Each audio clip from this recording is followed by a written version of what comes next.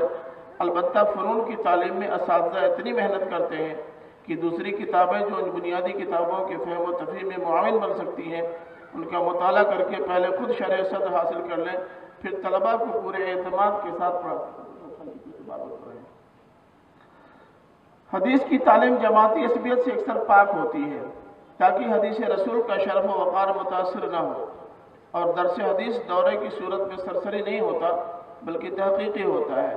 اسی وجہ سے سیاہ ستہ کی تمام کتابیں ختم کرانے کے بجائے مختلف کتب حدیث سے ابواب منتخب کر کے پڑھائے جاتے ہیں، تاکہ ہر پہلو پر نظر بھی ہو جائے اور تعلیمی حدیث کا حق بھی ادا ہو جائے۔ فقہ کی تعلیم بھی مسلکی عصبیت سے پاک ہوتی ہے، اسی لیے کسی خاص مسلک کے فقہ کے بجائے فقہ اسلامی پڑھائی جاتی ہے۔ صرف ایک کتاب قدوری ہے جسے فقہ حنفی کی نمائندہ کتاب کہا جا سکتا ہے، لیکن اہل علم جانتے ہیں کہ قدوری فقہ حنفی کی کتاب ہونے کے باوجود اختلافات ائمہ کے ذکر کی وجہ سے جو وسعت فکر و نظر پیدا کرتی ہے، اس میں مسلکی عصبیت کا بت خود پاش پاش ہو جاتا ہے۔ فن اور اصول فن ایک ساتھ پڑھائے جاتے ہیں، تاکہ طلباء میں فن کو اصول سے ہم آہنگ کرنے اور مسائل کا استنباط کرنے کا مذاق پیدا ہو۔ مدرسۃ الاسلام عالمیت کے درجات میں قرآن، حدیث، فقہ، ادب و بلاغت کے علاوہ ریاضی، سائنس، تاریخ اسلام، سیاسیات اور معاشیات کی تعلیم کا بھی اہتمام ہوتا ہے، اور زبانوں میں عربی زبان پر اصل توجہ مرکوز ہوتی ہے۔ انگریزی اور ہندی زبانوں کی تعلیم کا بھی انتظام ہے۔ عربی زبان کے بعد سب سے زیادہ توجہ انگریزی زبان پر ہوتی ہے۔ یہ ہے مختصر ترین تعارف مدرسۃ الاصلاح کا، اور اب ادارہ علوم القرآن کے سلسلے میں بھی مختصر تعارف آپ کی خدمت میں پیش کروں۔ ادارہ علوم القرآن علی گڑھ میں قائم ہوا ہے۔ یہ 1984 میں قائم ہوا۔ مدرسۃ الاصلاح کے فارغین اور منتسبین اور فضلاء نے اس ادارے کو قائم کیا، جس کے ڈائریکٹر اور صدر ہمارے صدر اجلاس پروفیسر اشتاق احمد ذلی صاحب ہیں شروع سے۔ اس کے مقاصد اسلام کے دستور اساسی قرآن کریم کو محور بنا کر امت اور انسانیت کو درپیش مسائل کا حل پیش کرنا، قرآن و سنت کی روشنی میں علوم دینیہ کی تجدید اور علوم قدیمہ کی تجدید اور علوم جدیدہ کی تطہیر، قرآن کریم سے متعلق اہم موضوعات پر علمی و تحقیقی کام، یہ مقاصد ہیں۔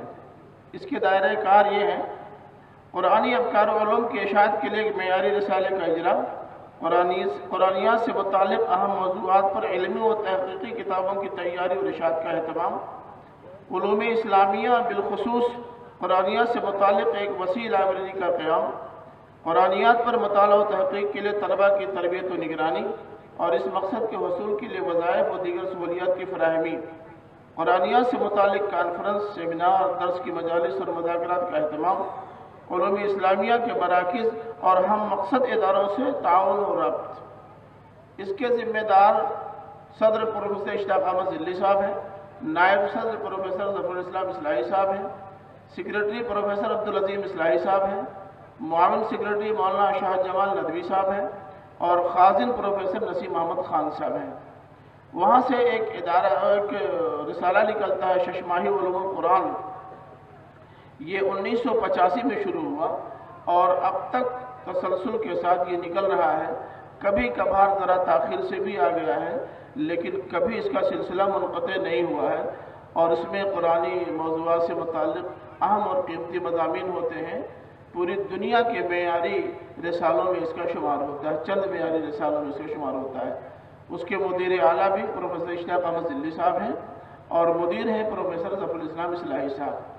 پھر اس کی مجلس ادارت میں مولانا امانت اللہ اصلاحی، پروفیسر عبد اللہ فراہی، ڈاکٹر فخر الاسلام اعظمی، پروفیسر عبدالعظیم اصلاحی، ڈاکٹر محمد اجمل اصلاحی، پروفیسر ابو سفیان اصلاحی اور مولانا شاہ جمال ندوی صاحب ہیں۔ اس ادارے نے اب تک اس ادارے کی جو اب تک کی مطبوعات ہیں بہت اہم، قیمتی اور قابل ذکر ہیں۔ وہ ہے حقیقت نماز، جس کی مصنف مولانا امین احسن اصلاحی صاحب ہیں۔ اس کی تخریج و تحقیق مولانا سلطان احمد اصلاحی نے کی ہے۔ قرآنی مقالات ہیں، اس کے مرتب پروفیسر اشتیاق احمد ذلی ہیں۔ یہ وہ مقالات ہیں جو الاصلاح میں قدیم اصلاحیوں کے مضامین پر مشتمل ہیں۔ پھر کتابیات فراہی ہے، مرتب ڈاکٹر ظفر الاسلام اصلاحی صاحب ہیں۔ ششماہی علوم القرآن کا اشاریہ ہے ڈاکٹر ظفر الاسلام اصلاحی صاحب کا۔ قرآنی افکار و تعلیمات اور موجودہ دور میں ان کی معنویت، مصنف ڈاکٹر ظفر الاسلام اصلاحی۔ اور ششماہی علوم القرآن کی خصوصی اشاعت تھی مولانا امین احسن اصلاحی نمبر، یہ بھی ایک خاص چیز ہے۔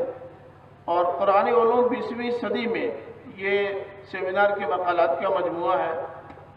اور عصر حاضر کے مسائل اور قرآنی تعلیمات، خاندانی نظام اور قرآنی تعلیمات، معاشی مسائل اور قرآنی تعلیمات، رجوع الی القرآن، اہمیت اور تقاضے، سماجی برائیوں کا انسداد اور قرآنی تعلیمات، یہ اہم تصانیف ہیں جو اس ادارے سے شائع ہوئی ہیں۔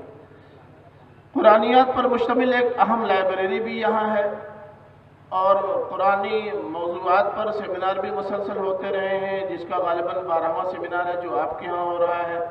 اور اب تک جن موضوعات پر سیمینار ہوئے ہیں وہ سارے موضوعات ہمارے سماج سے براہ راست تعلق رکھتے ہیں اور سماج کی رہنمائی کے لیے ان کی بے پناہ اہمیت ہے۔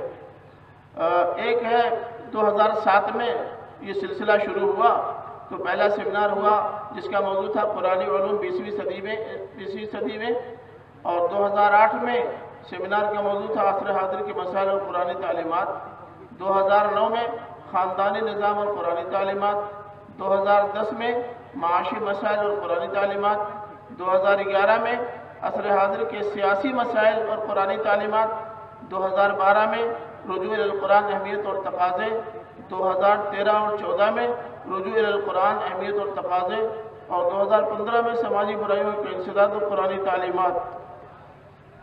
اور اس کے بعد پھر مسلمان اور غیر مسلمین میں ربط و تعاون کی بنیادیں قرآن کی روشنی میں، پھر مسلمان اور غیر مسلمین میں یہ 2 سیمینار ہوئے اس میں، اور پھر قرآن مجید کا تصور عروج و زوال عہد حاضر کے تناظر میں، اور اس کے بعد اب یہ سیمینار جو آپ کے سامنے ہو رہا ہے آپ اس میں شریک ہیں۔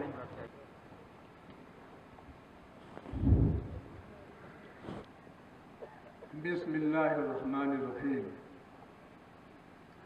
صدر مجلس، محترم علماء کرام، دانشوران اعظام، اسٹیج پر بیٹھے ہوئے اور شامیانے کے اندر تشریف فرما ہمارے پڑوسی ہندو بھائی، آدیواسی بھائی اور محترم حاضرین، السلام علیکم ورحمۃ اللہ وبرکاتہ۔ سب سے پہلے میں انجمن طلباء قدیم مدرسۃ الاصلاح شاہ جھارکھنڈ رانچی کے جملہ ذمہ داران و ارکان کی خدمت میں دلی مبارکباد پیش کرتا ہوں کہ انہوں نے ادارہ دارالعلوم قرآن شبلی باغ علی گڑھ کے زیر اہتمام اصلاح اور فساد فی الارض کا قرآنی تصور جہاد کے عنوان پر 2 روزہ سیمینار میں تقریباً 20-25 جید علماء کرام کے ساتھ اس اہم سیمینار کا نظم کیا ہے۔ حضرات محترم، آج خاکسار کی گفتگو اصلاً 2 اجزاء پر مشتمل ہے۔ اولاً قرآن اور علماء اسلام کے سامنے چند اہم عصری چیلنج، اور دوئم امن عالم، جدید نظریات اور قرآن۔ بے شک یہ دونوں موضوعات 2 مبسوط تحقیقی تصانیف کے مستحق ہیں، اس لیے وقت کی تنگی کے پیش نظر خاکسار نے اہل علم کی اس مجلس میں محض چند اشاروں پر اکتفا کیا ہے۔ اس طرح کی مجلسیں بار بار منعقد نہیں ہوا کرتی۔ حضرات، اس سیمینار کی اہمیت اس لیے بھی بڑھ جاتی ہے کہ اس سیمینار کی روح رواں انجمن طلباء قدیم مدرسۃ الاصلاح ہے۔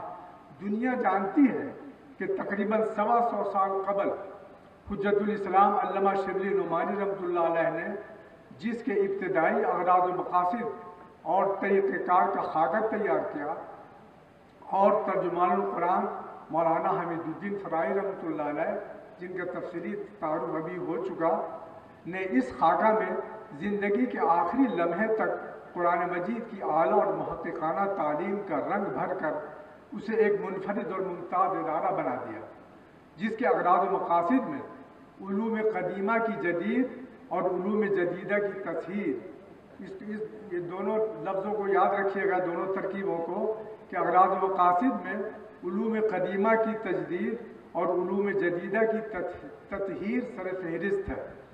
چنانچہ اس وقت علوم جدیدہ میں سائنس اور ٹیکنالوجی نے جو انقلاب عظیم برپا کر دیا ہے، اس نے سہولتوں اور آسائشوں کا اگر ایک انبار کھڑا کر دیا ہے تو مسائل و مصائب کا بھی طوفان کھڑا کیا ہے۔ اور اس سے بھی جو اس وقت ہو رہا ہے، اس سے بھی بڑے بڑے سیمینار اور سمپوزیم منعقد ہو رہے ہیں، مگر ان طریقوں کو ہم اپنے شعور ہی نہیں، لاشعور کا بھی عملاً حصہ کیسے بنائیں کہ علامہ اقبال کے والد بزرگوار کی نصیحت روح بعمل ہو جائے۔ انہوں نے اپنے بیٹے اقبال کو کیا کہا تھا؟ ان کے والد نے، میاں اقبال، قرآن اس طرح پڑھا کرو جیسے قرآن اسی وقت تم پر نازل ہو رہا ہے، جس کے نتیجے میں فکر و عمل کے مسخ شدہ ماحول یورپ جا کر اقبال جہاں یہ کہتے ہیں کہ تمہاری تہذیب اپنے خنجر سے آپ ہی خودکشی کرے گی، جو شاخ نازو پہ آشیانہ بنے گا ناپائیدار ہوگا، وہیں یہ بھی تسلیم کیا ہے کہ یورپ نے مجھے مسلمان کر دیا، اور بقول اقبال قرآن مجید کا خاص مقصد ہے کہ وہ انسان، خدا اور کائنات کے درمیان جو گوناگون روابط ہیں ان کا برتر شعور پیدا کر دے۔ اس طرح کی مجلسوں میں فارغین مدرسۃ الاصلاح ہی سے توقع کی جا سکتی ہے کہ وہ برتر شعور پیدا کرنے کے اس عصری چیلنج کا مقابلہ کر سکیں گے، اور تبھی علوم جدیدہ کی تطہیر کا تاریخی کارنامہ انجام پا سکے گا۔ حضرات گرامی، جہاں تک خاکسار کی گفتگو کے دوسرے جز عالم جدید امن عالم، جدید نظریات اور قرآن کا تعلق ہے، مشرق سے مغرب تک امن اور امن، اصل میں یہی مضمون تھا جو ہم نے سیمینار میں پیش کرنے لکھا تھا، لیکن افتتاحی اجلاس میں جب مجھے موقع دیا گیا تو اس کی نزاکت کے پیش نظر ہم نے یہ پہلا حصہ اور یہ دوسرے حصے کی تلخیص تیار کر دی تاکہ دونوں باتیں آپ کے سامنے آ جائیں۔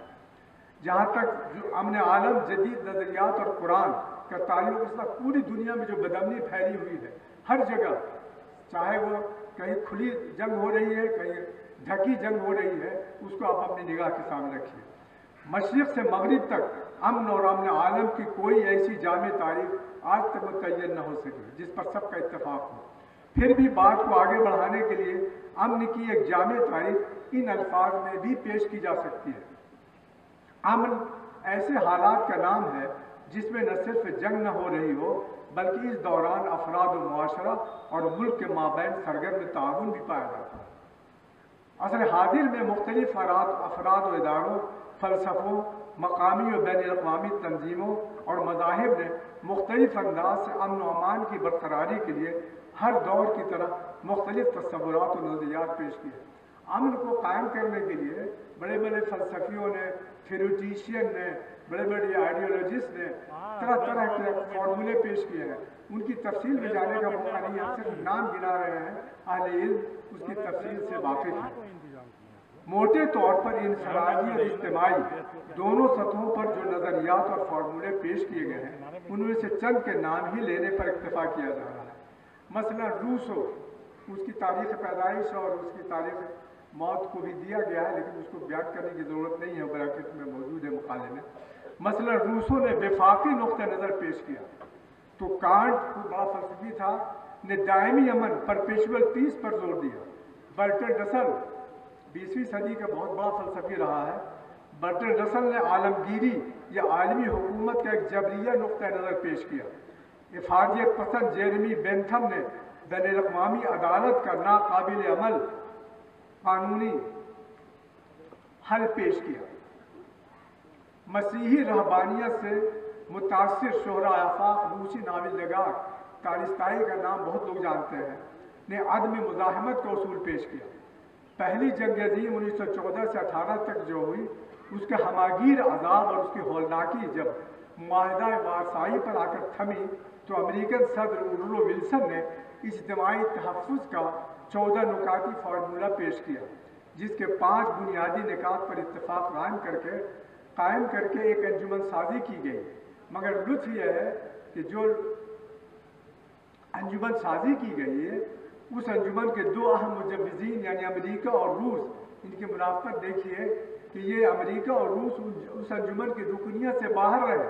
البتہ روس بالکل آخری دور میں شامل ہوا، مگر دوسری جنگ عظیم جو 1939 سے 1945 میں بالآخر تک ہوتی رہی، میں بالآخر اس کا بھرم بھی جاتا رہا۔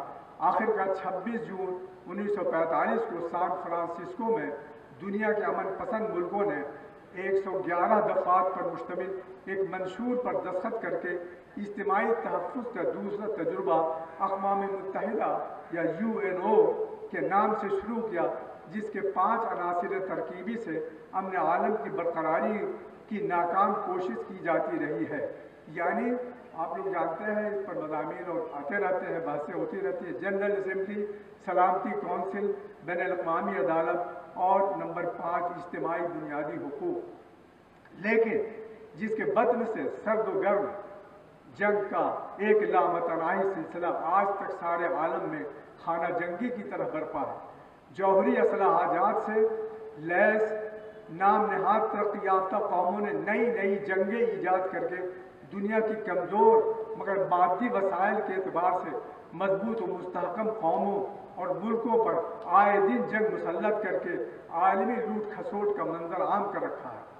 7 جون 1981 کو اسرائیل نے عراق کے نیوکلیائی ری ایکٹر پر بے سان گمان حملہ کر کے اس کو تباہ کر دیا، اور اس حملہ کے جواز کے طور پر اسے ایک سنہرا عنوان دے دیا: امن کو لاحق خطرات کے اسباب کا ازالہ، removing the source of the threat to peace. یہ دیکھیے، وہی ذبح بھی کرے ہے، وہی لے ثواب الٹا۔ تقریباً اسی تصور کو جنگ پیش دستی، پریمپٹیو وار، جس فارمولے کے تحت عراق کو برباد کیا گیا اور اس وقت شام اور عراق اور دوسرے ممالک کو، افغانستان کو برباد کیا جا رہا ہے۔ پریمپٹیو وار جنگ پیش دستی کے نام سے 9/11 کی منصوبہ بند سازشی حادثے کے بعد امریکہ افغانستان، عراق اور پاکستانی سرحدوں پر غالباً عالم اسلام کے خلاف عصری صلیبی جنگ کا آغاز کر چکا ہے۔ اسرائیل اور امریکہ اپنے دونوں خانادات تصور کی آڑ میں دہشت گردی اور جوہری اسلحہ سازی کا بہانہ بنا کر اسلامی جمہوریہ ایران کو گھیرنے اور تباہ کرنے کی ڈرتے ہیں۔ ستم ظریفی یہ ہے کہ جس کی لاٹھی اس کی بھینس کے اس جدید اصطلاحی عنوان کی حقیقت و ماہیت کو سمجھنے کے باوجود اقوام متحدہ محض تماشائی نہیں، آپ روز اخباروں میں پڑھ رہے ہیں، تماشائی نہیں بلکہ ظالموں کا اعلی کار بنی ہوئی ہے۔ حد تو یہ ہے کہ جس امت مظلوم کے خلاف تمام تر ظلم و زیادتی کو 57 مسلم ممالک نے نہ صرف ٹھنڈے پیٹوں برداشت کر رہے ہیں، دوسروں کی کیا شکایت کیجیے گا؟ آپ خود 57 ممالک پر مشتمل ہیں، لیکن ان کا حال کیا ہے کہ نہ صرف ٹھنڈے پیٹوں سارے ظلم کو برداشت کر رہے ہیں، بلکہ مزاحمت، ڈیٹرنس، عوام دشمن طرز حکومت، مزاحمت یعنی جوہری اسلحہ جات کے باعث ہند و پاک 3 جنگیں لڑنے کے بعد چوتھی جنگ کی ہمت نہیں کر پا رہے، کیونکہ دونوں کے پاس جوہری بم ہے، پاکستان کے پاس بھی، ہندوستان کے پاس بھی۔ خدا نہ خواستہ جنگ شروع ہوئی تو اس سے تباہی دونوں ملک کی ہے۔ یہ حال فی الحال امریکہ اپنی تمام فرعونی گدڑ بھرتی کے باوجود شمالی کوریا سے ہاتھ ملانے پر مجبور ہوا۔ ایک اور نظریہ بنام انسدادی سفارتکاری، پریونٹیو ڈپلومیسی کا ہے، جس کے لیے جنیوا بہت مشہور ہے، اور اس کی دوسری مثال سلامتی کونسل کی ہے، جس کا سب سے بڑا مقصد کسی طاقتور جارح کو ابھرنے سے روکنا ہے۔ مگر روس اور امریکہ نے لاتعداد بار ویٹو کا استعمال کر کے اس کی کاوشوں کو بے بنیاد بنا دیا ہے۔ ویٹو کے ذریعہ ظلم کا ساتھ دینا جو رہا ہے وہ آپ اخباروں میں پڑھ چکے ہیں۔ ان کے علاوہ بعض دیگر نظریات کے نام اس طرح: کثیر جہتی نظام، ملٹی لیٹرل میکانزم، تخفیف و تحدید اسلحہ ڈس آرمامنٹ اینڈ آرمز کنٹرول، جنگ کے بنیادی اسباب کا خاتمہ، eliminating the fundamental causes of war، متبادل دفاع، alternative defense، غیر متصدیانہ مدافعت، نان وائلنٹ ایکشن، خیالات اور رویوں کی تبدیلی، چینجنگ ایٹیٹیوڈس اینڈ پرسیپشن۔ شکر ہے اب ہم اپنے مضمون کے آخری حصے میں آ گئے ہیں۔ شکر ہے کہ 20ویں صدی کے آخر سے جنگ سے نفرت، جنگی سرماؤں سے بے نیازی اور عدم جواز کا رجحان بڑھتا جا رہا ہے۔ چنانچہ کوریا، ویتنام، عراق اور افغانستان کی جنگوں سے عمومی بیزاری اور نفرت روز افزوں ہے۔ مذکورہ بالا جملہ تصورات اور نظریات میں یہ صلاحیت نہیں ہے کہ قوموں کے درمیان معاندانہ جذبات فروغ کر کے اخوت و مساوات کے جذبات کو پروان چڑھایا جا سکے، جس کی بنیادی وجہ عدل و مساوات کا فقدان ہے۔ کہیں بھی انصاف اور برابری نہیں ہے، ہر جگہ ظلم ہے۔ اور آخری پیراگراف ہے، ان تمام نظریات کی بنیادی کمزوریاں 3 ہیں۔ یہ اتنے بڑے بڑے نظریات جو پیش کیے گئے کہ 3 بنیادی کمزوریاں ہیں، جو کمزوریاں قرآن میں موجود نہیں ہیں، ان کو عملی جامہ پہنا کر کے دنیا میں امن قائم کیا جا سکتا ہے۔ الف، امن و قوت کے کسی کلی تصور کا فقدان۔ نمبر 2، قوت نافذہ کی کمزوری۔ نمبر 3، وقتی و زمانی یا ہنگامی قوائف کا اثر۔ پچھلی چند صدیوں کی تاریخ شاہد ہے کہ نسلی برتری، کالے گورے کی تفریق، مادی خوشحالی اور مادہ پرستی کی دوڑ، انسانی اور مادی وسائل کی عالمی لوٹ، مذہبی استحصال اور تہذیبی جارحیت کو روا رکھنے کے لیے مہذب بنانے، آزادی و جمہوریت کا پرچم لہرانے اور دہشت گردی کے خاتمے کے نعروں کی آڑ میں سرد جنگ کے ساتھ ہی ساتھ خون ریزی، جنگجوئی و غارت گری کا سلسلہ جاری ہے۔ بنی اسرائیل کو لکھ کے دے دیا کہ جو کوئی کسی کی جان لے بغیر اس کے کہ اس نے کسی کی جان لی ہو یا زمین فساد کیا ہو، تو گویا اس نے تمام انسانوں کا خون کیا، اور جس نے کسی کی جان بچائی تو گویا اس نے تمام انسانوں کو بچایا۔ ان لوگوں کے پاس ہمارے رسول کھلی کھلی ہدایات لے کر آئے، مگر اس کے بعد بھی ان میں سے بہت سے ایسے ہیں جو زمین میں ہنستے تجاوز کر دیتے ہیں۔ آدمیت